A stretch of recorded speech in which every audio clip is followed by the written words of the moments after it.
Assalamualaikum warahmatullahi wabarakatuh. Sobat pendengar semuanya, selamat datang di podcast Belajar Ilmu Hadis. Bersama saya Fahmi Siddiqi, yang hari ini kita akan membahas salah satu cabang penting dalam studi Islam, yaitu takhrij hadis sesuai dengan tugas UTS dari mata kuliah Ulumul Hadis yang diberikan oleh Dr. Baihaqi. Bersama narasumber kita mahasiswa dari Prodi Hukum Tata Negara, yaitu ada Bang Anggi dan juga Bang Jami. Bang Anggi dan Bang Jami, bagaimana kabarnya? Alhamdulillah kami baik dan senang bisa berdiskusi hari ini. Nah, Bang Anggi, banyak pendengar kita mungkin pernah dengar dengan yang namanya istilah takhrij hadis, tapi mungkin belum terlalu paham. Bisa nggak Bang Anggi ini menjelaskan secara sederhana apa itu takhrij? Nah, yang dimaksud hadis itu metode penelitian buat melacak asal-usul sebuah hadis pada kitab sumbernya, baik dalam kitab hadis prima maupun sekunder. Nah, dari target seorang peneliti akan mencari: 1. Siapa perawi hadisnya. 2. Di kitab mana hadis itu tercantum. 3. Bagaimana lafaz lengkapnya. 4. Bagaimana kualitas sanad dan matanya. 5. Apa penilaian ulama terhadap para perawinya. Dan tujuan akhirnya adalah untuk menentukan kualitas sebuah hadis, apakah hadis itu sahih, hasan, dhaif, atau bahkan maud. Nah, di sini banyak juga yang bertanya, kenapa sih takhrij hadis itu dianggap penting dalam studi Islam? Karena Islam itu mengajarkan supaya umat tidak menerima setiap berita secara mentah, seperti firman Allah dalam surah Al-Hujurat ayat 6, yaitu bisa datang kepada kalian orang fasik dan membawa kita, maka telitilah. Quran surah Al-Hujurat ayat 6. Takhrij itu pendidikan ilmiah terhadap berita atau informasi berupa hadis. Jadi tanpa takhrij kita tahu itu bisa salah mengambil dalil, salah memahami syariat, atau bahkan mengamalkan ajaran yang tidak berasal dari Nabi Muhammad. Jadi kesimpulannya, takhrij itu adalah pintu menuju perumumian ajaran Islam. Nah, berarti cukup luas ya Pak aspek yang diteliti dalam takhrij itu. Nah, secara teknis, hal apa aja yang dianalisis dalam proses ini?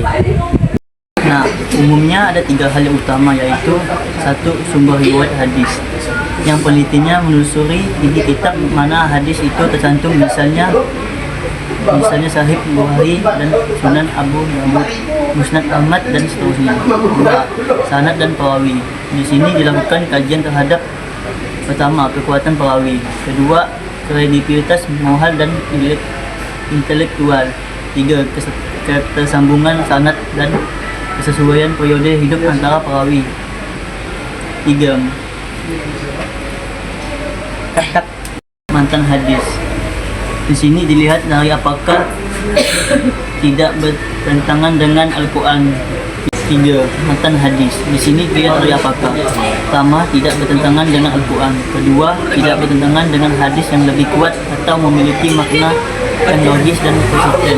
Nah, hasil penilaian inilah yang kemudian menentukan status suatu hadis tersebut.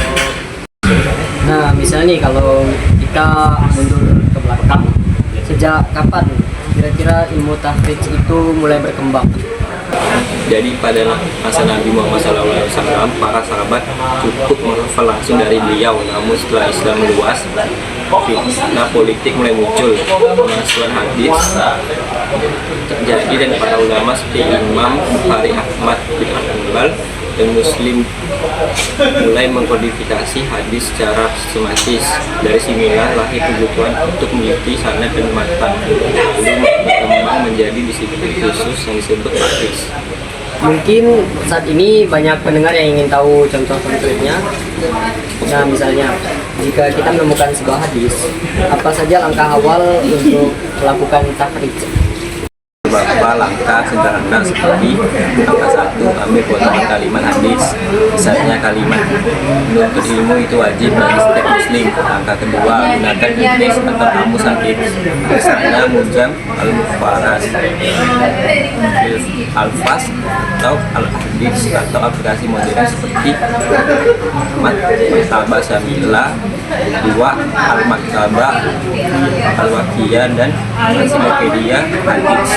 Yang ketiga, telusuri kitab sumber. Misalnya kita temukan hadis itu tercantum di Sunan Ibn Majah.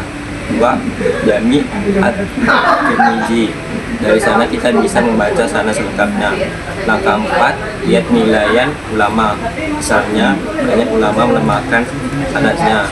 Dua, ada rawi yang dinilai dhaif. Maka kita bisa simpulkan bahwa hadis tersebut kategori secara makna benar. Inilah ringkasnya cara melakukan taklid. Nah, di sini ada 3, yaitu pertama, mengambil hadis hanya karena isinya terdengar bagus. Banyak hadis palsu terdengar indah, tetapi isinya tidak pernah diucapkan Nabi Muhammad SAW. Dua, menganggap semua hadis di kitab tertentu pasti sahihi, padahal tidak semua kitab hadis mencapai tingkatan sahih Bukhari dan Muslim. Ketiga, menyimpulkan hukum tanpa kajian sanad dan matan. Disinilah pentingnya budaya tabayun dan dalam Islam. Nah, sekarang ini kan era digital. Jadi, apakah metode tahrid juga menyesuaikan perkembangan zaman? Iya, betul sekali Bang Fahmi. Jika dulu takris mengandalkan hafalan, ulama, dan kitab indeks, kini peneliti bisa menggunakan teknologi digital. Misalnya digital diberi hadis, software pencarian lafaz, ensiklopedia hadis berbasis AI, dan jurnal penelitian hadis. Tapi harus diingat, teknologi ini membantu proses pencarian sumber, bukan menggantikan kemampuan analisis ilmiah. Analisis sanad, dar, ta'dil, dan kritik mata tetap harus dilakukan oleh peneliti. Nah, bagaimana kalau misalnya untuk orang awam yang tidak menekuni ilmu hadis secara akademis, tahrid ini bisa bermanfaat apa kira-kira? Banyak sekali, misalnya satu, membantu umat untuk berhati-hati dalam menerima informasi agama. Dua, menghindarkan pengalaman ajaran palsu. Ketiga, melatih budaya ilmiah dalam memahami dalil dan menjaga kemuliaan bersama Nabi Muhammad SAW dan inspirasi. Jadi, kalau umat bisa memahami prinsip taklis, mereka tidak akan mudah terbawa agama. Baiklah Bang Anggi dan Bang Jami, sebelum kita akhiri, mungkin bisa berikan pesan terakhir bagi para pendengar podcast ini. Tapi semua muslim sebaiknya: satu, tidak langsung menyebarkan hadis tanpa sumber. Dua, berani mengecek kebenaran dan mengembalikannya persoalan agama kepada ahlinya. Rasulullah SAW bersabda, cukuplah seseorang dikatakan berdusta jika ia menceritakan semua yang ia dengar, maka telitilah sebelum menyampaikan. Luar biasa sekali ilmu kita pada hari ini. Semoga bermanfaat untuk seluruh pendengar. Terima kasih kepada Bang Anggi dan juga Bang Jami atas waktunya, dan sampai bertemu di episode berikutnya. Wassalamualaikum warahmatullahi wabarakatuh.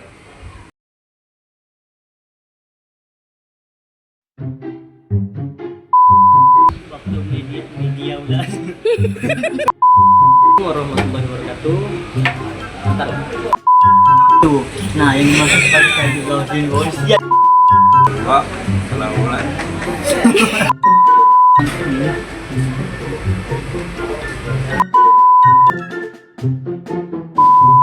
Seorang Pesan jejak ya Bang?